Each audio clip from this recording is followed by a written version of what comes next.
आज या निमित्ताने या सभागृहाला आश्वस्त करू इच्छितो, कोणतीही शंका मनात ठेवू नका।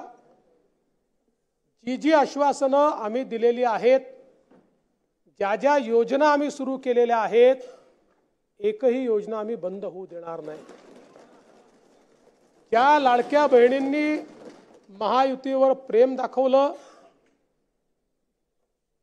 हे अधिवेशन संपल्याबरोबर डिसेंबर महिन्याचा हप्ता त्यांच्या खात्यामध्ये आम्ही टाकतो। आणि काहीच बदल नाही। नाना, मी या ठिकाणी स्पष्ट करू इच्छितो, कुठलेही नवीन निकष नाहीत। आता तर सगळ्यांनाच टाकतो, पण ॲपरंटली असं लक्षात येत आहे की काहींनी 4-4 खाती उघडलेली आहेत।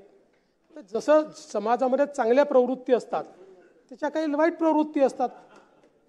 एखादी योजना जर चुकीच्या पद्धतीने कोणी वापरत असेल तर जनतेचा पैसा आहे, तुमची आमची सगळ्यांची जबाबदारी आहे की तो योग्य प्रकारे गेला पाहिजे।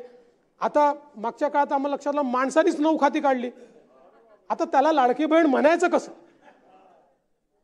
पण लाडका भाऊ म्हणू शकत नाही, कारण बहिणींच्या पैशावर डल्ला मारतो तो लाडका भाऊ कसा? त्यामुळे असे जे आहेत,